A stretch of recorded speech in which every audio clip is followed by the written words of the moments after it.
The New World Order Bishop Grady letting y'all know what the fuck going on for this Black Fox News report. Yeah, I know I got the pigtails out. I'm wild. You feel me? I gotta get my hair done, but I still gotta let y'all know what's happening. When I'm supposed to take a day off because I'm not looking right. You feel me? Now pay attention to these words. Now, the impeachment trial is officially underway for the Senate. The articles of impeachment have been finally submitted to Senate after being withheld per request of Nancy Pelosi, trying to ensure a fair trial, which I still don't think that they're going to get. But Chief Justice John Roberts actually did swear in senators to actually be the jurors for the trial that's set to begin on Tuesday. Now, in other news though, Lev Parnas, what I told y'all about, had text messages released between Lev Parnas, who's a Soviet-born businessman who was the associate of Rudy Giuliani, and Robert Hyde, a Republican candidate for Congress from Connecticut,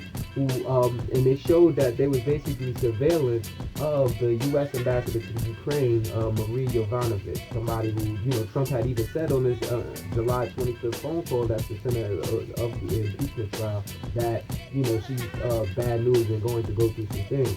Now, Parnas actually said on MSNBC, CNN, New York Times in these interviews that Trump and Giuliani, they knew what the fuck was going on. Matter of fact, on Rachel Maddow's show, shout out to her, she actually asked him what's the biggest lie of this situation. He basically said it's that they didn't know what was going on. He checked with Giuliani and Trump before he did anything. Green War and graduation. The New World Order Bishop Grady letting y'all know what the fuck going on for this Black Fox News report. Hey, so you trying to petition y'all get Donald Trump off Twitter. You can find the change out all link in my Instagram bio, GradyGrant716, or in the video description if you're watching this on YouTube. Now, check this out. So, ever since the assassination of Iranian commander Major General Qasem Soleimani, there's been a 10-day pause of U.S. troops being active in Iraq. And amongst that, around when it first happened, Iraqi parliament actually had a vote to basically force U.S. troops out of Iraq. Well, that's being neglected since now the Pentagon is saying that they have U.S. troops have resumed joint operations with Iraqi forces. So basically saying F you, or forget that Iraqi parliament vote. Now I told y'all the other day too how Secretary of State Mike Pompeo basically in the State Department basically said they warned Iraq that if they would try to force U.S. troops out, that they would actually have to deal with their accounts being frozen at the New York Federal Reserve. So maybe that has something to do with it. And it's chess, not checkers, baby. Green War and graduation. We'll go to Bishop Grady letting y'all know what the fuck going on for this Black Fox News report. So last month, I told y'all about how the Washington Post actually published a trove of confidential documents that actually revealed how the U.S. has actually been lying about the war in Afghanistan, now in its 19th year, the longest war in U.S. history. And they've routinely lied to the public about it and hid evidence that showed that the war was unwinnable. You know what I'm saying? I had a bunch of interviews from people who were involved, generals and et cetera, et cetera. Well, now, Special Inspector General John F. Sopko actually testified on Capitol Hill in front of the House Foreign Affairs Committee and basically confirmed that and saying and speaking about, when we're talking about the mendacity of the U.S., their willingness to lie, it's not just about lying, it's also about omissions and how everything that's been bad news regarding the war in Afghanistan has been classified over the last few years. So that's just deep. But it just confirms what we already know. You know what I'm saying? Is that we don't know what the fuck is going on out here. We, the American people. You know what I'm saying? So we'll get to the bottom of it, hopefully. Green War and graduation. The New World Order Bishop Grady letting y'all know what the fuck going on for this Black Fox News report. So Trump yesterday actually signed the Phase 1 agreement, which partially ends the trade war that he started with China a year and a half ago. We'll assume for negotiating purposes.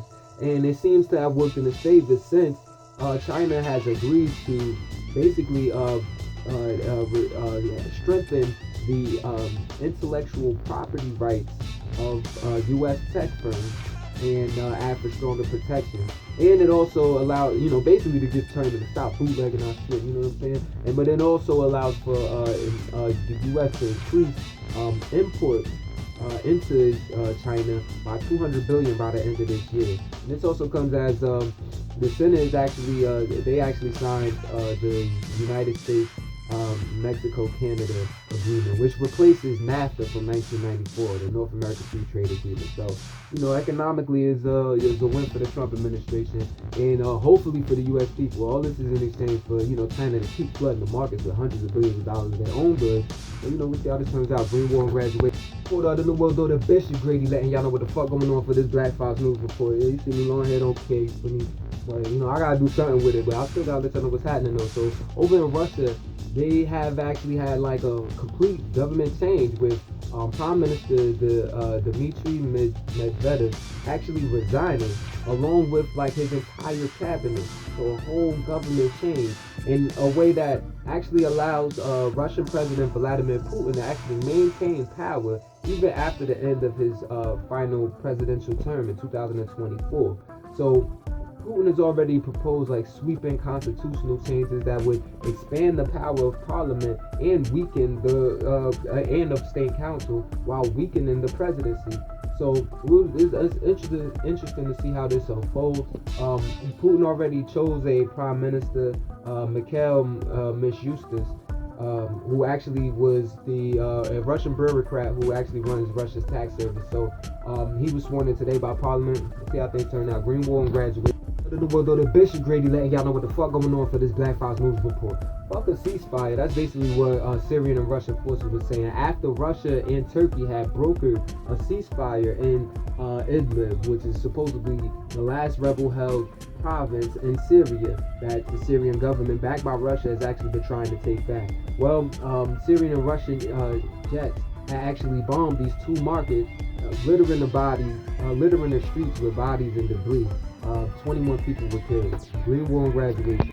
The world though, the Bishop Grady letting y'all know what the fuck going on for this Black Fox News report. So a federal judge in Maryland has actually blocked Trump's executive order, which basically granted state and local governments the right to refuse refugees from being allowed to resettle in their jurisdiction. So this injunction actually gives time to like these nonprofits to actually challenge Trump's order, which they say is a violation of the 1980 Refugee Act. Now, this also overturns the decision of Texas Republican Governor Greg Abbott, who made this decision last week to basically opt out of the refugee resettlement program. Green War graduation.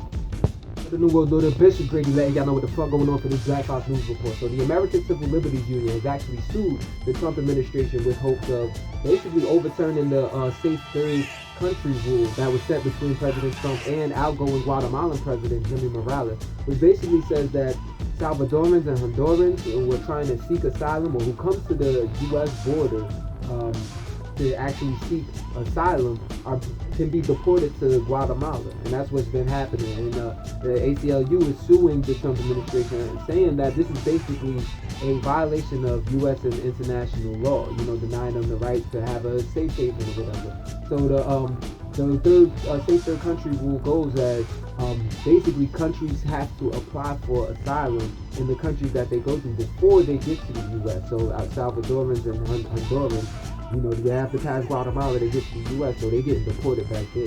And keep in mind that they were trying to even expand that to include Mexican asylum seekers as well, which kind of doesn't make all the way sense, but that's been overturned. Mexico said they didn't agree with that. We'll see how this third country rule is unfolding. Green War graduation. The world though, the Bishop Grady letting y'all know what the fuck going on for this Black Fox News report. So over in Vermont, the Department of Motor Vehicles, the DMV, they actually settled a lawsuit brought on them by the ACLU and an immigration group called Migrant Justice, that actually showed that in this settlement they agreed to change their policies and provide their workers with anti-discrimination training as a result of documents that the ACLU and Migrant Justice had attained that showed that they were aiding Immigration and Customs Enforcement, also known as ICE, immigration police, with documents and information that allowed them to deport migrants. This dates back to the Obama administration, where they were basically even submitting license plates, personal information, and just indicating people who they believe to be here illegally, and it led to the deportation of the leaders of Migrant Justice. So we'll see if this is a step forward for real. Green War graduation. Report of the New World Order, Bishop Grady letting y'all know what the fuck going on for this Black Files News Report. So Virginia has actually become the 38th state to adopt the Equal Rights Amendment just yesterday, which basically is an amendment that was essentially ratified back in 1972, but only by 35 states. 3 states short of the requirement to make it official. So with Virginia even becoming the 38th state, Trump's Justice Department is arguing that it's too late, and that because it's too late, it'll require a lot of battles in court by senators and legislature over the next few years. So maybe it's a step in the right direction. We will see green war and graduation. The Bishop Grady letting y'all know what the fuck going on for this Black Files News Report. So over in Virginia, they actually declared a state of emergency, a temporary one, but ahead of Martin Luther King Day, a day where they're expecting armed militia and gun rights advocates to storm the Capitol for a gun rights rally. So that just lets you know that is a fucking sign of the times for real. You know what I'm saying? Martin Luther King, who is known for being for having advocated nonviolence and peace and harmony amongst people, it switched a little towards the end of his legacy. It still is what he's most known for, and I'm sure a lot of ignorant people don't know how his philosophy may have switched towards the end of his legacy yet. They are going to have a gun rally on his day, so most likely by white people, but we'll see. Maybe it's by some of our folks or whatever, and it's for right reasons, but I doubt it. Either way, the government is not having it, apparently. They're going to be on guard. Green war and graduation. The Bishop Grady letting y'all know what the fuck going on for this Black Files News Report. So it's official that the 2010s was the hottest decade on record, ever recorded, and that carbon dioxide soared to new heights. This is according to data retrieved from NASA, NOAA, and other agencies, World Meteorological Association, and things of that nature. The surface temperature actually increased by 1.8 degrees Fahrenheit above pre-industrial levels last year, and with 2019 actually being the second hottest year on record, only second to 2016. You know what I'm saying? And keep in mind that July was the hottest month ever recorded. Green war and graduation. The Bishop Grady letting y'all know what the fuck going on for this Black Files News Report. Shout out to motherfucking Extinction Rebellion, always bringing the noise, bringing awareness to the urgency behind climate change worldwide. So in London, England, they actually had a die-in protest outside of the company Siemens, the German tech company, you could say, or whatever. I actually talked to them before, you know what I'm saying? So they definitely do a lot of CAD work, a lot of engineering. But this German company is also, it turns out, and this was years ago, by the way, don't get it fucked up, but it also turns out that they actually are in support of the Adani coal mine out in Queensland, Australia, a major greenhouse gas contributor. Then you had Extinction Rebellion activists also in Aberdeen, Scotland, that were actually formed a human chain outside of the Shell Oil Company. We're holding up signs, tell the truth, coal equals, fossil fuels equal extinction.